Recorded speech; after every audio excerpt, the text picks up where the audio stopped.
ፌክ የሆነ ፖለቲካ የኢትዮጵያ ፖለቲካ በፕሮፌሰር መራራ እናስቀጥላው የኢትዮጵያ ፖለቲካ ፌክ ነው እና ሲወርቁ እንትኖች ሲወርቁ አያውቁ አመራሮች ኃይለ ሥላሴ ሲወርቁ አያውቁም ነበር አሉ ማለት እየወደቁ አገዛዙ እየወደቀ ነው የ256 ነገስታት the last emperor of Ethiopia እንደሚባሉ መጨረሻ ያበቃላቸው እንደሆነ አያውቁም ነበር አንድ ደርግ አያውቁም ነበር ደርግ ሲሞት ሲወርቅ አያውቁም ነበር ሻምበል ማን የሚባለው የትግራይ ገዢ የነበረው ሐውዜን የጨፈጨፈው አዲስ አበባ ግራውንድ ፕላስ 1 ቤት ይገነባ ነበር የኢህአዴግ ጦር አምቦ በነበረበት ጊዜ አምቦ ደርሶ ወደ ሰንዳፋ ምናምን ደርሶ እንግባ እንዴት ነው አዲስ አበባ ትልቅ ከተማ ነው እንዴት ነው የምንይዘው እየተባለ ለንደን እየተነጋገሩ ባለበት እንመለስ ሻምበል ለገሰ አስፋው አዲስ አበባ ቤት ይገነባ ነበር በቃ ግራውንድ ፕላስ አለ ቤቱ ግራውንድ ፕላስ 1 ነው ግራውንድ ፕላስ 2 ቤት ይገነባ ነበር ሳይጨርስ አዲስ አበባ ገባ ምንድነው እኖርበታለሁ ብሎ እየወደቀ እንደነበረ እንኳን አያውቅም በቃ መውደቁ ያወቁት ሄደ ሰውየው ሄደ ተስፋዬ ገብረ ኪዳን መጣ የፕሮፌሰሩ ሲሪየስ ጉዳይ እንከታተል ተመልካቾች በጣም ሲሪየስ ጉዳይ ነው ተመልካቾች ንጉሱ የመጨረሻ ሰዓት ህገ መንግስት አሻሽላለሁ ብሎ ኮሚቴ ፈጥሮ ነበር ኮሚቴያቸው ምን ይላል መሰለህ ሲያስቀኝ አሁንም አለ ኮፒ ቢሮ እና ንጉስ ሰማይ አይታረስም ንጉስ አይከሰስም ይላል አብዮት እኮ በራቸውን እያንኳኳ ነው ገፉበት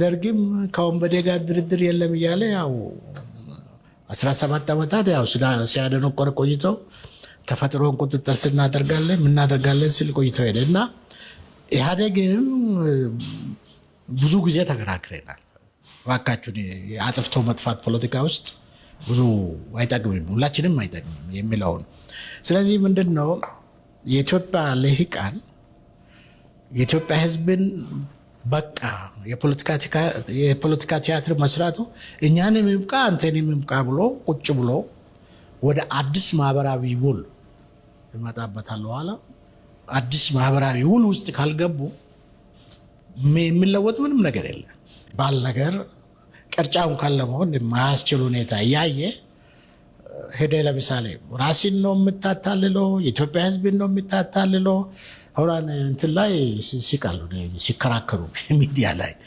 ሲመረጥ እንዲያደርጋሉ ምናምን ከኛ ስልጣን ከያዝን እንዲያደርጋለን ያንን ለማድረግ እኮ አንድ ያንን ለዛ የተዘጋጀ ፓርቲም ያንን ያክል ተወዳዳሪዎች ያቀረበ ፓርቲም የለም እና ድራማው ይበዛበታል ድራማው ደግሞ 50 ዓመታት አልፈንበታል 50 ዓመታት ማለት ብቻ ሳይሆን ሚሊዮኖች አልቆበታል የደርግ ጊዜ የቀይ ሽብር የነጭ ሽብር የከፈልንበት ዋጋ እናውቃለን 17 ዓመታት ከዛ በኋላ በኢህአዴግ የኤርትራም ጦርነት ከኦነግ ጋር ያለው ግጭት ከምን ጋር ያለው ግጭት ያለቀውን ህዝብ እናውቃለን እንደገና ተመልሶ ደግሞ ከትግራይ አካባቢ በነበረው ጦርነት ምን ያክል ህዝብ እንዳለቀ እናውቃለን ምን ያክል ሚሊዮን ህዝቦች እንደተፈናቀሉ እናውቃለን አሁንም ያ ጫውታ ቀጥሎበታል በነገራችን ላይ በኢትዮጵያ ምድር ስብሰባ የማይደረግበት ቦታ የለም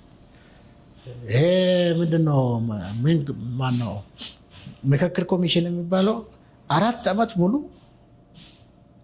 አጀንዳ ይሰበስባል 4 ዓመት አጀንዳ በ4 ሰዓት እንኳን ባይቻል በ4 ቀን በ4 ሳምንት በ4 ወር አንድ ነገር ነው 4 ዓመት በላይ አጀንዳ መሰብሰብ ማለት ፖለቲካ ለሚገባው ሰው የፖለቲካ ቲያትሩን ወሰን ክልል አልፌ ከመስራት ውጪ ምንድን ነው የሚያመጣው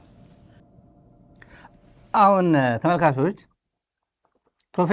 ፕሮፌሰር መስፍን አርአያ ናቸው 4 ዓመት ሙሉ ሐሳብ የቀያ እንትን ዲያሎግ ይያሉ ሐሳብ ሰበሰብ ኢትዮጵያን እየመራን ነው ያሉት ፕሮፌሰር መስፍን አርአያን እኮ ነው ፕሮፌሰር መራራ የሚወቅሷቸው እኛማ ሰለቸን እኮ 4 ዓመት ሙሉ ሰለቸን እኮ ኧረ ተው ገንዘብ እየበላችሁ ነው የአውሮፓ ብረት ገንዘብ ነው አይ ነው እየተጠቀማችሁበት ነው ብሉት እነ መሐመድ ድሪር ሌሎቹ እዛ የነበሩት ሌሎች በሙሉ የአብይ አህመድ ንግስና ለማረጋገጥ ከፕራይም ሚኒስተር ወደ ፕሬዚደንሻል እንትን ለመቀየርና ከዛ 10-20 ዓመት ለመጨመር ነው እየሰራችሁ ያላችሁት እኛ እናውቀዋለን ብለናቸዋል እና የኢትዮጵያ መፍትሄ አያመጣም የትግራይ ልኡካን ቡድን አዲስ አበባ ስካይላይት ወስዳችሁ ረሃብተኞችን ሰብስባችሁ ረሃብተኛ ያ ቪዲዮ አለ ፖፑላር ቪዲዮ ቲክቶክ ላይ ምናምን ፌስቡክ ላይ ተለቆ የነበረ አንድ ትግርኛ ታያለህ። እስቲ ካሜራውን ወደዚህ አዙረው ካሜራውን ታያለህ። ዶሮ እንቁላል ምናምን ይታያል፣ ክትፎ ምናምን ይታያል። ብፌ አንስቶ ብፌ ረሃብተኛ ነው። ትግራይ በሆዱ ነው ያዙት ይሄን ሰውዬ። ደብረጽዮን ዳቦና በሻይ እየሰበሰብከን አንተ መቀለ ከነዚህ መማር አለብህ። ለውጥ እኮ ይሄ እኮ ስለ ሰላም ጠርቶን 3 ቀን ሙሉ አለ 3 ቀን ነው ውይይት የነበረ የትግራይ ልኡካን ብሎ አዲስ አበባ ልጆችን ከአዲስ አበባ ሰብስበው እንደዚህ ምግብ እየበላን እኮ ነው የሰነበት ነው አለ። ሆዳም ሰብስበ መፍትሄ አታመጣም ለትግራይ ለኢትዮጵያ አታመጣም ብለናል ያኔ። እንዴት ብዬ እኔ ለሆዴ እኖራለሁ? እንዴት ብዬ ስንት ዓመት ልኖር ነው? ያቺ ምግብ ስታጣ እኮ በቃ ነገሩ አለቀ ማለት እኮ ነው። ይሄ መስፍን አርአያ የተጫወተው ፖለቲካውን ለሚገነዘብ ፖለቲካውን እናቃታለን አሉ ፕሮፌሰር መራራ። እሷን ነው ያሉት። ለምን እየተጫወተ እንዳለ 4 ዓመት ሙሉ ሐሳብ እየሰበሰብኩ ነው እንደዚህ እየሰበሰብኩ ነው እያለ እንዴት ጊዜ ሲገዙ እንደነበር እናውቀዋለን። ፋይናሊ የትግራይ ጉዳይ አልቻልኩምና አዲስ አበባ አድርጌዋለሁ። አማራም አልተደረገም። መቼ የትኛው አማራ ክልል ነው የተደረገው?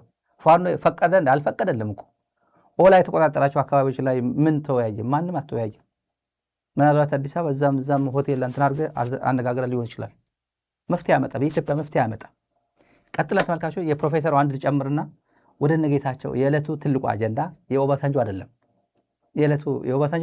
የጌታቸው ረዳና ሬድዋን ሁሴን ለአልጀዚራ የጻፉት ጽሁፍ ነው።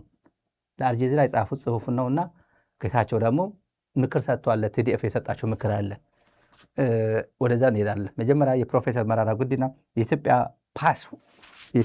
ፖለቲካ ፓስወርዱ ከመለስ ጋር ተቀብሯል። የኢትዮጵያ ፓስወርድ ነበራት የኢትዮጵያ ፖለቲካ እና አብይ አህመድ ወይ የራሱን ፓስወርድ መፍጠር አለበት። እንደገና አይፎርጎት ፓስወርድ ብሎ የራሱ ፓስወርድ መቀየር አለበት። መለስ ቀብሮት ሄደው ከመለስ ጋር የተቀበረ ፓስወርድ መቀየር አለበት። ወደ እሱ ፎርማት አድርጎ መቀየር አለበት። ወይ የመለስን ፓስወርድ ማግኘት አለበት። ሃክ ማድረግ አለበት። መለስ ይዞት የተቀበረው ፓስወርድ ሃክ አድርጎ መቀበል ነበረበት። ወይ የራሱ ክሬት ማድረግ አለበት። የኢትዮጵያ ችግር ውስብስብ ነው። በእነዚህ በአንድ ሰው የሚፈታ አይደለም። ምን አሉ ከዚህ በፊት ብዙ በተደጋጋሚ ፖፑላር ንግግራቸው 4 ኪሎ የገባ ኦሮሞ ራሱን አጥፍቶ ኦሮሞን ያጠፋል። ከልጅ ኢያሱ ጀምሮ ነው የሚያወሩት። ምክር ሰጥቸው ነበር ብሏል። ምክር ሰጥቸው በጣም ወሳኝ ስለሆነ ካላያችሁት እችን ልጨምርና ወደ አልጀዚራ ወደ ነጌታቸው እናመራለን። ተመልካቾች አብራችሁን ቆዩ። ኦፒዲዮን ጨምሮ እዛ ላይ ስለነበሩ አዲሱን ጠቅላይ ሚኒስትር የምትቀርቡት ምከሩ ብዬ ተናግሬ ነበር። እሱ ምንድን ነው? አንደኛው አንድ ፈረንሳዊ በኢትዮጵያ ከንጉሱ ዘመን ጀምሮ ብዙ ጊዜ ስለ ኢትዮጵያ የሚያወራ የሚጽፍ የሚናገር ሬኔ ላፎር የሚባል ምሁር ነበር። የኢትዮጵያ ፖለቲካ ትልቁ ችግር ይላል የኢትዮጵያን ፖለቲካ ፓስፖርት ይዞ የሞተው መለስ ነው። ስለዚህ ነው የተቸገሩበት ለማስተካከል ብሎ ተናግሮ ነበር። ስለዚህ እሱን ያነሳውና እንደዚህ የሆነ ሰው ኢትዮጵያን በቅርብ የሚያውቅ ፈረንጅ እንደዚህ ብሎ ነበር። አዲሱ ጠቅላይ ሚኒስትርም ወይ ራሱን ፓስፖርት መፍጠር መቻል አለበት ወይ ከመለስ መቃብር የኢትዮጵያን ፖለቲካ ፓስፖርት መልሶ ማግኘት አለበት። ይህንን ንገሩ ነው። ሁለተኛው ደግሞ እንዴት ለምን እንደመጣልኝም ለነገሩ አላውቅም። የምኒልክ ቤተ መንግስት የገባ ኦሮሞ ወይ ራሱ ይጠፋል ወይ ኦሮሞን አጥፍቶ ይጠፋል ብዬ የኢያሱን፣ የአፄ ኃይለሥላሴን፣ የመንግስቱ ኃይለማርያምን፣ የጀነራል ተፈሪ በንቴን እነዚህ በጊዜው ገብቶ የወጡትን ተናግሬ ጥንቃቄ እንዲያደርግ ብዬ ነበር። ምኒልክ ቤተ መንግስት የገባ ኦሮሞ ወይ ራሱ ይጠፋል ወይ ኦሮሞን አጥፍቶ ይጠፋል የሚለውን እና ምክሩት እና በዛ ሀሳቤ አሁን ላይ ያለው መንግስት እንደዛ ሆኗል ብለው ነው ቢያንስ ከኦሮሞ ጋር ቀላል ያልሆነ ጠብ ውስጥ የገባ ይመስለኛል። ታንኪዩ ፕሮፌሰር። ቢያንስ ነው። አሁን ከትግራይ ጋር ምናምን ማየት አያስፈልጋቸውም። ትግራይ ጋር ያለበት ሁኔታ ታውቁታላችሁ። ፕሮፌሰሩ ግን ቢያንስ አሁን ያለበት ሁኔታ አሁን ቤተመንግስት የገባ ሚኒሊክ ቤተመንግስት የገባ ኦሮሞ ነው ያሉት። አሁን ሚኒሊክ ቤተመንግስት አብይ አህመድ ሚኒሊክ ምናምን የሚሉት ነገር መለስ ሚኒሊክ የሚሉት በሙሉ አጥፍተዋቸዋል። የመለስ ሌጋሲ ያልጠፋው አፍሪካ ህብረት ብቻ ነው። አፍሪካ ህብረት ቢልዲንግ አለ፣ መለስ ዜናዊ ቢልዲንግ የሚላለ ኃይለስላሴ ኢምፐረር ኃይለስላሴ ቢልዲንግ አይ ቲንክ ኒኩርማም አለ ምናምን እንትናም አለ የኒሬሬም አለ ኒሬሬ ይመስለኛል። ኃይለስላሴና መለስ እንዳለ ግን አውቃለሁ። መለስን ቢያጠፋው ደስ ይለዋል አፍሪካ ህብረት በእናታችሁ አፍርሱልኝ እስቲ ምናምን ብሎ ቢያጠፋው፣ ኢትዮጵያ ምድር ላይ በሱ ጁሪስዲክሽን ያሉ የሱ ተቋማት ግን በሙሉ አጥፍተዋቸዋል። የመለስ ነገር ያለባት የመለስ ሌጋሲ ያለባቸው በሙሉ ከኢትዮጵያውያን ልብ ሆነ ከኢትዮጵያውያን ልብ ከኢትዮጵያውያን አእምሮ ብቻ ነው መፋቅ ያልቻለ። መሌ ምን ነው ያንተ ዘመን በደንብ ሳናጣጥመው ሳናመሰግን ምናምን የሚል ትውልድ ተመልክቷል። ሶሻል ሚዲያ ላይ ገባ ማለት ነው ማንኳኳት ነው በሙሉ እየቧጨረው ራሱን እየቧጨረው ያሳከከው ነው። ከባድ ነው ከባድ። ተመልካቾች ወደ አልጀዚራ ጉዳይ እንሂድ። አልጀዚራ ጌታቸው ረዳና ሬድዋን ሁሴን የፕሪቶሪያ ሰላም ስምምነት ተፈራራሚዎች መጨረሻ ላይ ከርቶ ወደ እሱ የሄደው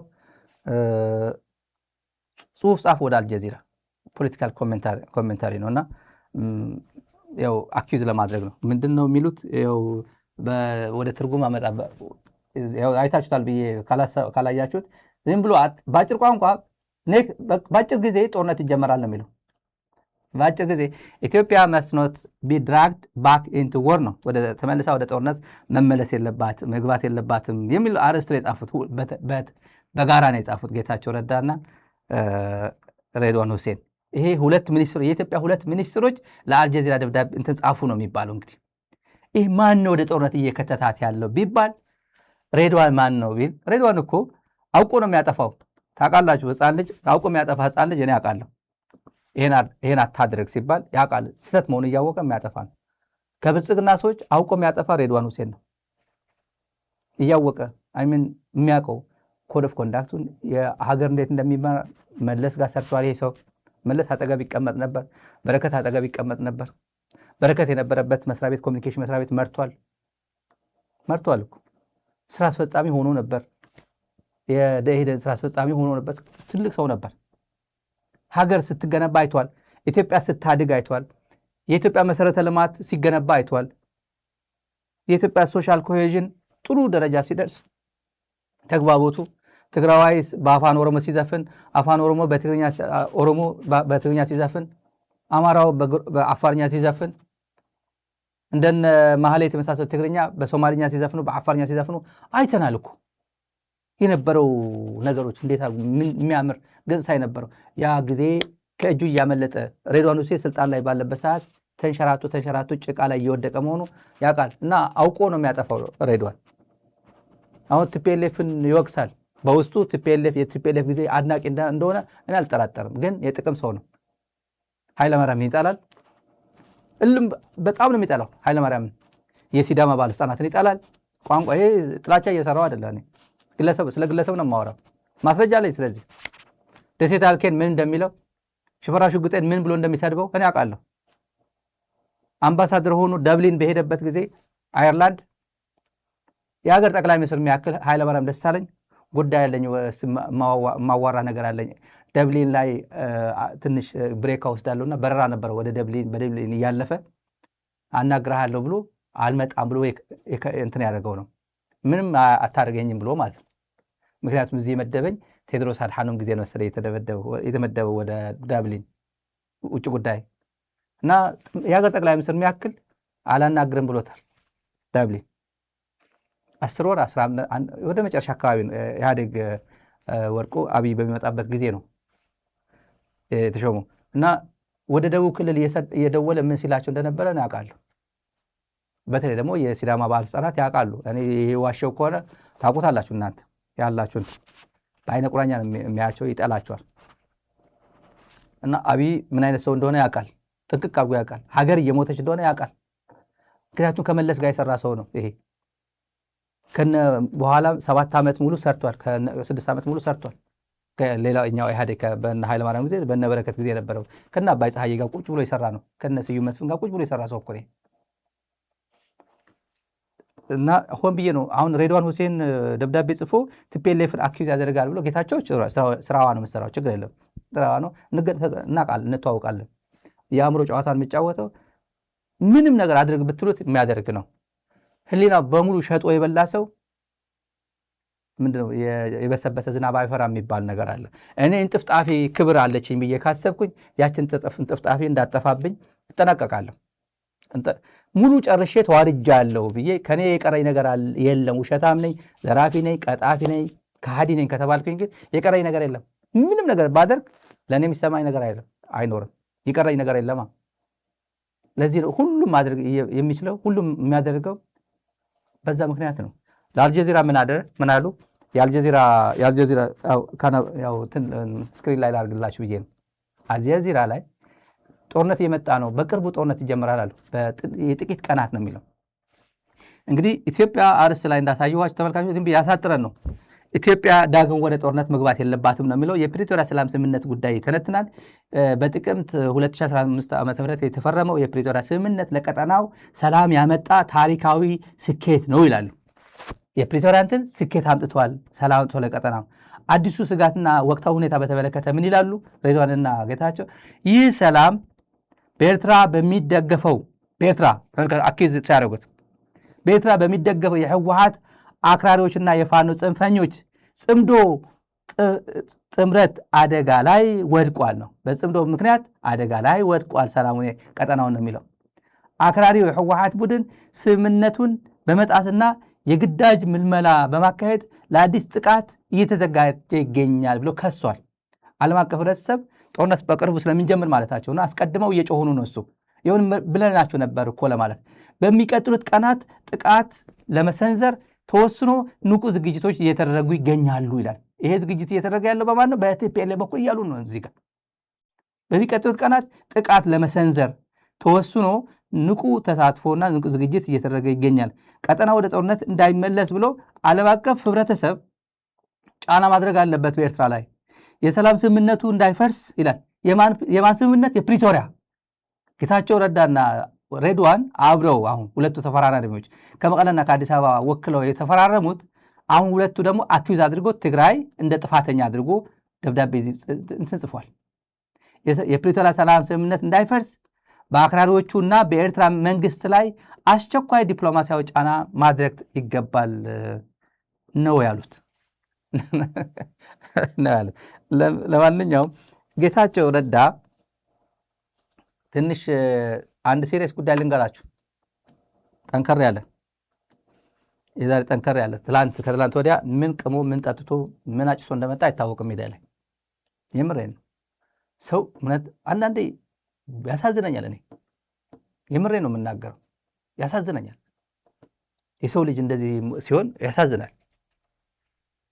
ምክንያቱም በጊዜው ትግራይ በነበረበት ጊዜ ግዳጁን ተወጥቷል ብዬ ስለማምን በሁለት ዓመት ጊዜ ማድረግ ያለበትን አድርጓል። በድሮንም ተስቷል። ይህን ሰማዕት እንደ ሰማዕት ጌታቸው ምናምን እያልን እናወራን ነበር። አሁንም በህይወት የለም፣ ግን መቀለም ህይወትን ቢያጣ ኖሮ ጀግና በጀግና ነበር የምናነሳው።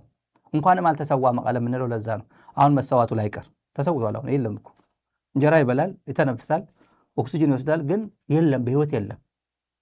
ይህ የምታውቁት ኢትዮጵያውያንን ቁጭ አድርጎ ሲያዝናና በፖለቲካ ችሎታው፣ በቋንቋው፣ በአማርኛው፣ በሁሉም ነገር ከፈለግ በትግርኛ ከፈለግ ባባየ ከፈለግ እንግሊዝኛ በሁሉም ተናገር ብትለው ብዙ ሰው ተመስጦ የሚያዳምጠው እና ቁም ነገር አብይን በልኩ ሲነግረን የነበረ የብልጽግና መንግስትን በልኩ ምን አይነት መንግስት እንደሆነ ሲነግረን የነበረ ያ አንደበት አሁን ተቆላልፏል። የለም ተቆላልፏል። አሁን ኑዛዜ እንኳን ኑዛዜ ስጥ ቢባል እንኳን እያለ ነው ኑዛዜ የሚያስተላልፈው። አይችልም፣ አሁን መናገር አይችልም። ኑዛዜውን ሳይጨርስ ነው መጨረሻ ላይ ላፍ የሚለው። ምን ይላል? አሁን የሳይኮሎጂካል ዋርፌር የጦርነት አሁን በስነ ልቦና ትግራይ ነው እንትን የሚያለ እና አዝናኝ በሆነ ነገር ነው የምነግራቸው። የትግራይ ጸረ ድሮን የላትም አለ። በትግርኛ ነው የሚያወራ፣ በአማርኛ አይደለም። ፌክ የማይሰራ ድሮን ገዝተው ኪሳራ፣ የዲያስፖራ ገንዘብ 26 ሚሊዮን ብር ዶላር ከሰሩ። ማንን ለመስበር ነው? ዲያስፖራ ከትግራይ ጦርነት በኋላ 2 ዓመት ከተንተራረ በኋላ ምንም አይነት ገንዘብ ፈንድሬዝ አድርጎ ተብሎ አያውቅም። ምንድነው ምናልባት ፈንድ አድርግ ከተባል ገንዘብ አዋጣ ከተባልክ ኦልሬዲ ድሮን 26 ሚሊዮን የማይሰራ ጸረ ድሮን ተገዝቷል። በትግርኛ ነው የፕሮፓጋንዳ የሚሰራው እና ትግራይ ጸረ ድሮን የላትም ይላል። እና ለምን በቁጭት ነው ይቆጫል። ደግሞ ለምን ብልጽግናን ወክሎ አይደለም የሚናገር በትግርኛ ሲያወራ እንደ ትግራዋይ ነው አክት የሚያደርገው። ልክ እኔ እንደምናገረው የትግራዋይ ከውዝ እጁ ላይ ይዞ እንዳለ ብልጽግና እንዲሳካለት የማይመኝ ብልጽግና እንዲሸነፍ የሚመኝ የኔ አይነቱ ሰው ሆኖ ነው አክት የሚያደርገው። እዚህ ላይ ሰውየው የብልጽግና እንጀራ እንደሚበላ የብልጽግና መኪና እንደሚነዳ የብልጽግና ቦዲጋርድ የሪፐብሊካን ጋርድ እንደሚያጅቡት ሰው አይደለም። ትዝ አይለውም እሱ ነገር። ትግርኛ ሲያወራ ቀጥታ ወደ ትግራይ ነው የሚሄደው። ሎካላይዝ አድርጎ ራሱን አስተካክሎ ትግራዋይ ለመሽቸት ነው የሚሞክረው። ቀላል አለ እዚህ አካባቢ ጨዋታው ቀላል ጨዋታ አለ የሚጫወተው እና ትግራይ ጸረ ድሮን የላትም ሲባል መቦረቅ ነው ያለበት እኮ እንደ ብልጽግና ሰው። ሰየው በቃ ምንም ነገር ሳይኖራቸው ልናገኛቸው ነው ብሎ እኮ መደሰት ነው ያለበት። ግን እሱ ይደሰታል እንዴ? ምክንያቱም አድሬስ እያደረገ ያለው ለማን ነው? በትግርኛ እያወራ ስለሆነ በቃ እነዚህ ሰዎች ጸረ ድሮን ሳይኖራቸው በቃ እያስበሉን ነው እንዴ? ሊያስበሉን ነው እንዴ ብሎ ተስፋ ለማስቆረጥ ወደ ቲዲኤፍ የሚቀላቀለው ወደ ቲዲኤፍ የሚመለሰው የቲዲኤፍ የነበረው በዲዲአር የወጣው አልመለስም በቃ ጸረ ድሮንማ የላቸው እኮ እያለ ነው ጌታቸው እኮ ማለት እኮ ነው። ይኸው ሸራሮ እኮ በጸረ ድሮን ሳይኖራቸው እኮ አስመቱን እኮ እውነቱን እኮ ጌታቸው እያወራ ያለው ለማለት ነው። እንደዛ ማለት ነው። እና እነሱ አይ አለን ብለው እንዲወጡ ኧረ ውሸቱን ጌታቸው እኮ ውሸቱን እኮ እንደዚህ አይነት ጸረ ድሮን አለ፣ እንደዚህ አይነት ስትራቴጂክ ጸረ ድሮን አለ፣ እንደዚህ አይነት ምናምን ብሎ እንዲነግሮት ነው የሚፈልገው። ይነግሩሃል እንዴ? አይነግሩም። አይነግሩም። አባቴ ይነግሩ እና ተደሰት በቃ ትግራይ የላትም ብለህ ተደሰት፣ አስደስት፣ ራስን አስደስት፣ ራስን ተናገር፣ ራስን ተደሰትበት። ትግራይ በዚህ ደረጃ አይደለችም ያለችው። እኔ እዚህ ላይ ሚዲያ እኔ ፈገግ እላለሁ እንጂ መሰረታዊ የሆነ ነገር ስህተት ሚዲያ ላይ ሲሰራ አይታችሁ ታውቃላችሁ እንዴ? አልሰራም። መሰረታዊ ፈገግ እላለሁ፣ መሰረታዊ ስህተት ግን አልሰራም። ለምን ብዬ ግን አንዴ ሁለተኛው ልምጣ። በራያ በኩል ነው መምጣት የሚፈልገው ያ ቡድን ጦርነቱን መክፈት የሚፈልገው በራያ በኩል ነው። ለምንድን ነው በሑመራ የማይሄደው አለ። ይሄ ማን ነው? የብልጽግና አማካሪ ነው። ለምን ስትሉት በራያ በኩል ሩቅ ነው፣ ከኤርትራ ሩቅ ነው። ስትራቴጂክ ዴብዝ አለው፣ በወታደራዊ ቋንቋ ስትራቴጂክ ዴብዝ አለው። አላማጣ ራያ ሩቅ ነው ለኤርትራ። ኤርትራ ደግሞ መሬቱን ማስነካት አይፈልግም። ደንቆሮቹ የትግራይ ደንቆሮቹ ተጠቅሞ ነው እዚህ አካባቢ ትግራይ አካባቢ ወይ ቆቦ አካባቢ ማድረግ የሚፈልገው። ኤርትራ ዛላምበሳ ምናምን ጦርነት ከተጀመረ ቀጥታ ወደ አስመራ ይቀርባል እና ይገፋል፣ በቀላሉ ይገፋል ነው። ሳይገፋ ግን ወደዚህ ነው ጦርነት ማድረግ የሚፈልገው ኤርትራ መንግስት ነው የሚለው። አሁን እያለ ያለው ምንድን ነው? ጦርነቱ ከኤርትራ መንግስት ነው እንጂ ከትግራይ ጋር አይደለም ነው። ከትግራይ ጋር ጉዳይ አለ ወይ ከኤርትራ ጋር ጉዳይ አለ ወይ ብትሉት እናውቀዋለን ለምን እንደሚፈልጉት። የማይቀር ከሆነ አንዱን ከነካ አንዱን እንደሚመጣ በደንብ ካልኩሌት አድርገው ነው የሚያወሩት እና አይቀርም በዚህ ነገራችን ላይ። ስለዚህ ጉዳይ ማለት ብናገራችሁ ችግር የለው ማለት አይቀርም። ትግራይን የነካችሁ ጊዜ ኤርትራን እንደነካችሁ እንቆጥረዋለን። አንድ ሰው ወደ አስመራ ሄዶ ነበር፣ አንድ ዲፕሎማት ነው የተነገራቸው እንደዛ ነው። የነካችሁ ጊዜ የትግራይን ሰላም ካልመለስ የፕሪቶሪያ ሰላም ስምምነት በፈረምኮ መሰረት ካልተገበርክ ትግራይ ነካ ማለት ኤርትራ እንደነካ ነው የምንቆጥረው። እንደዛ በሉት ነው የተባሉት። እንደዛ በሉት አብይ ለዛ ጌታቸው ረዳ እንደዛ ነው የሚለው። ከትግራይ ጋር አሁን ፕሪቶሪያ ኤርትራን አስታግሱልን ብሎ ለአልጀዚራ ደብዳቤ የሚጽፈው ለምንድን ነው? ለአልጀዚራ ጉዳይ የለንም ከኤርትራ ጋር ነው እያለ ያለው። በትግርኛ ሲመጣ ከኤርትራ ጋር ውጊያው ከኤርትራ ጋር እንደማይቀር ከትግራይ ጋር እንደማይቀር ነው የሚናገረው። በዛ በኩል ግን ኤርትራን አስታግሱልን ይላል። በእንግሊዝኛ ሲሆን በእንግሊዝኛ ሌላ፣ በትግርኛ ሌላ ነው የሚያወሩት። እና በራያ ነው መምጣት የለባቸውም። በሑመራ ከሆነ ብዙ ወጣት ምዕራብ ትግራይን አስመልሳለሁ ብሎ እሺ ብሎ ሊታገል ይችላል። በዚህ በኩል ግን ምን ሊያደርግ ነው የሚመጣው? በራያ በኩል አቅጣጫም ይመርጣል ጌታቸው ረዳ። ቲዲኤፍ ቤት መዋጋት እንዳለበት ይመርጣል፣ ይመክራል። እንዲሳካለት እኮ ነው ቲዲኤፍ እንዲሳካለት እኮ ነው እሱ የሚያስበው ማለት ነው። የማን አማካሪ ሆነ? የአብይ አህመድ አማካሪ ሆነ። ቀላል አይደለም የሚጫወተው ጨዋታ። በዚህ ምድር ላይ እስከዚህ ድረስ ዘቅጦ እንደዚያ ጨዋታ ላይ ይወድቃል ብሎ የገመተ ሰው የለም። ምን ቅም ሆኖ እስክሪን ላይ የመጣው? ምን አጭሶ ነው? ምን ጠጥቶ ነው? ገና ያልበረደለት ገና ውሃ ጠጥቶ እንኳን ውሃ ፈሳሽ ቢወስድ እኮ ይሄው ላይ ይሄዳል እኮ ቆሻሻው ይሄዳል እኮ። ሚሪንዳ ጠጥቶ ወይ ወተት ጠጥቶ ለምን አይመጣም እስክሪን ላይ? እና ለምን ደግሞ አንድ ጨምርላችሁና ይሄን ዘጋዋለን። ወደ አሶሳ በአሶሳ በኩል እየሄደ ነው ይላል ሰራዊቱ። በአሶሳ በኩል ኩምሩክ ጋር በደባዚን በምናም ጋር እየሄደ ነው። በአሶሳ በኩል ምን ያደርጋል TDF ይላል። ምን አባቱ ምን ያደርጋል? ከሸኔ ጋር ሆኖ አዲስ አበባ መምጣት ነው የሚያስበው በዛ በኩል ይላል። ይሄም የሱ ትንታኔ ነው። እኔ ሄዶ አሉ የሉም የኔ ጉዳይ አይደለም አላቅም። ሰውየው የሚተነትን ነው። በዛ ግን ጭንቀት ይጨነቃል። በአሶሳ በኩል ለምን ይሄዳል? ለምን በሑመራ አይዋጋም ይላል። ማን ነው ይሄ? የአብይ አህመድ አማካሪ ነው። ምን ጉዳይ አለ? ይሄ ሰውዬ በዛላምበሳ በኩል ሆኖ የአማራ ክልል ልዩ ኃይል 4 ብርጌዶችን ያሰልፈው በኦም ሀጀር ልኮ ያሰለፈው ደብዳቤው አለኝ እኔ ደብዳቤው ላከው ወደ አዲስ አበባ ለሚገኘው የኤርትራ ኤምባሲ በሚስጥር ቶሎ ፋሲሊቲ አድርጎልና ኦም ሀጀር ተሻግሮ እንደ ሎጂስቲክ ሰፖርትም እንድንልክለት በሚስጥር እንዲያዝልን ብሎ ደብዳቤ ጻፈዋል ለአስመራ ኤምባሲ አስመራ የኤርትራ ኤምባሲ አዲስ አበባ ላለው። ይሄ ወዴት ነው ዲፕሎይ ያደረጉት? ከኤርትራ ጋር እኩል ነው ያስያዙት። በዛላምበሳ በኩል በራማ በኩል ነው ያስቀመጡት። ነው የተዋጋው የአማራ ልዩ ኃይል። በባድመ በኩል ነው ያስገቡት። በዚህ በኩል እዛ መሐመድ ተሰማ ቤት በኩል ነው ትግራይ ነው የወጋው። በዛላምበሳ በኩል ነው። በባድመ በኩል እና አበባው ታደሰ በባድመ በኩል ወደ ኢትዮጵያ ወደ ትግራይ ነበር ሲተኩስ ነበር። እንዴት ወደ ትግራይ አቅጣጫ እና በኩምሩክ ይምጣብ፣ በናይሮቢ ይግባ፣ በሚሌ ይምጣ፣ በአየር ወለድ አዲስ አበባ ይውረድ፣ ሰሜን ሸዋ ይጀምር፣ ያንተ ጉዳይ ነው ወይ ይሄ ነገር? አንተ ወታደር ነው ወይ? የትግራይ አማካሪ ነው ወይስ የብልጽግና አማካሪ ነው ወይስ ምንድነው የሚባለው? ትናንት ጠዋት ላይ ጽፌው ነበር ፌስቡክ ላይ መጽሐፍ ቅዱስ ላይ ያለ ይባላል አላዩ ነብር ዥንጉርጉርነቱን የትም ሄዶ እንደማይጠፋ እንደማይረሳ ሁሉ ኢትዮጵያዊነቱን አይረሳም ነው አይጠፋም የሚል አለ ይላሉ። እኔ ያላነበብኳትም እቺ መጽሐፍ ቅዱስ ላይ ያለች አሉ። እና ጌታቸው ብልጽግና ጋር ቢሄድ ስምረትም ጋር ቢሄድ ህወሓትነቱን አይረሳም፣ ትግራዋይነቱን አይረሳም፣ TDFነቱን አይረሳም። የብልጽግና ገንዘብ እየበላ ደሞዝ እየበላ ምክር የሚሰጠው ግን ለTDF ነው። እንደዚህ ይመቻቸዋል፣ በዚህ ጀምሩ፣ በዚህ ውጡ፣ በዚህ ግቡ ማለት ነው የሚለው ለጌታቸው ረዳን። ይሄ ጌታቸው በትግርኛ ቀድም ስለተናገርኩኝ ብዙም ጊዜ እና ለማንኛውም እነሱ ቆረጣ ቢሄዱ ጥሩ ነው። አሁን በራያ የመጡ ከሆነ ቆርጣች በምዕራብ በኩል ቀጥ አስመራ ግቡ፣ ሳዋ ግቡ፣ አቅም ካለ ማለት ነው። ልቅምቃሚ ሁላ የመጨረሻ ፕሮግራም አለ። አንድ ወሳኝ ጉዳይ 2 ቪዲዮ መርጅ እናደርገዋለን። መርጅ የኢትዮጵያ በጀት እየረቀቀ ነው እየጸደቀ ነው አይደል? 2.3 ምናምን ትሪሊየን ብር ነው።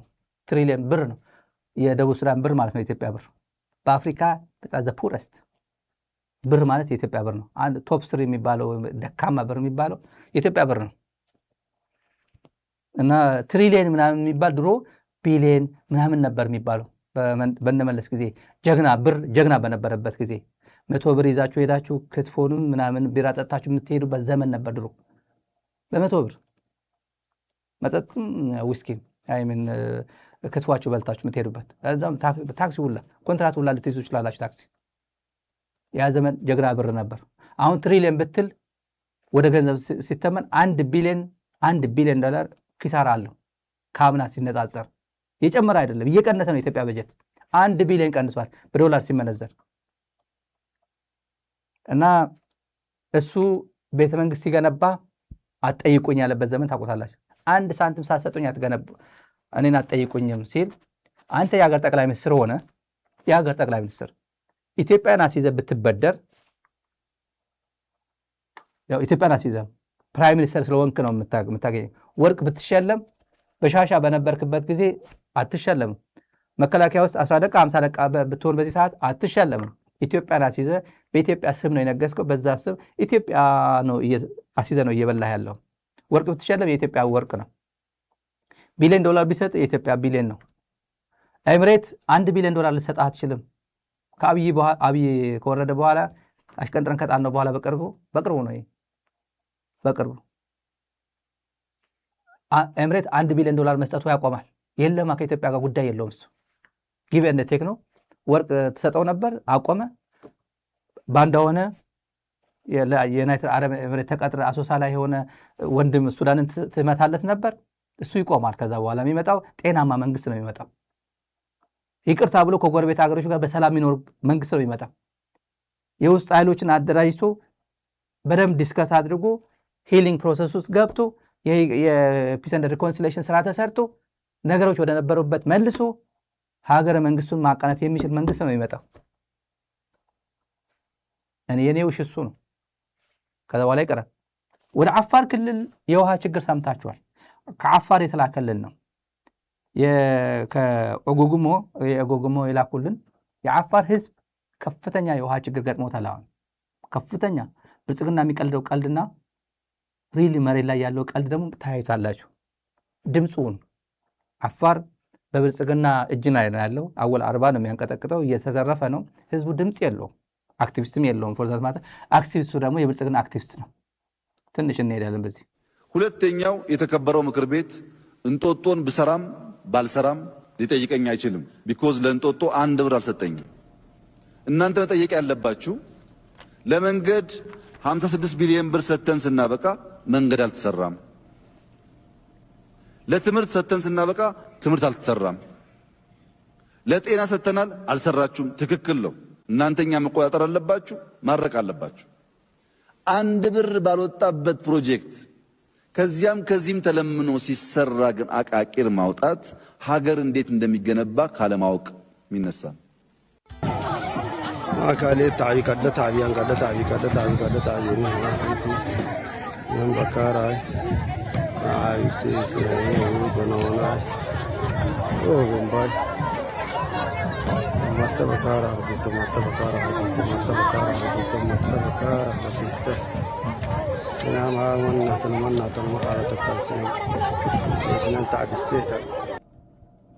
ይሄ ህዝብ አብይ አህመድ የሚቀልድበት ይሄን ህዝብ ነው። 1 ሳንቲም አላበደራችሁኝም እየተባለው ያለው ይሄ ህዝብ ነው። የፓርላማ አባላት ከዚህ ህዝብ የወጡ ናቸው። የአፋር ህዝብ ቤተ መንግስት እየገነባ ያለው በእናንተ ገንዘብ አይደለም። 5 ሳንቲም ሳትሰጡኝ ከእናንተ ካዝና አላወጣውም፣ አህመድ ሸዴ ቢሮ አላወጣውም፣ በራሴ ገንዘብ ያመጣሁት ነው። በዚህ ህዝብ ስም ነው ያመጣው ገንዘቡ። በዚህ ህዝብ መቼ ይሄ ሳምንት ወረፋ ቢጠብቅ ይሄ ውሃ አይደርሰው። አፋር ህዝብም ይሄ አብነት ነው እንጂ መላ ኢትዮጵያ ተመሳሳይ ችግር ነው ያለው። በኢትዮጵያ የብልጽግና ሰዎች አይነው አወል አርባ ሀብታም ነው፣ ዘርፏል። በልጆቹ በወንድሞቹ አግስቶች ልጆች ጠቅላላ የቤተሰብ መንግስት ነው። የአፋር መንግስት ታቃላ የቤተሰብ መንግስት ነው። ምንም ሁሉም እንትናቸው አውጡ ቢባሉ ወደ 80 ምናምን ዘመድ አዝማዱ አለ እዛ ላይ በዝርዝር የሚታወቁ ሰዎች በዝርዝር። በተረፈ ተመልካቾች ፕሮግራማችን በዚህ እንቋጫለን። ለነበረን ቆይታ እናመሰግናለን።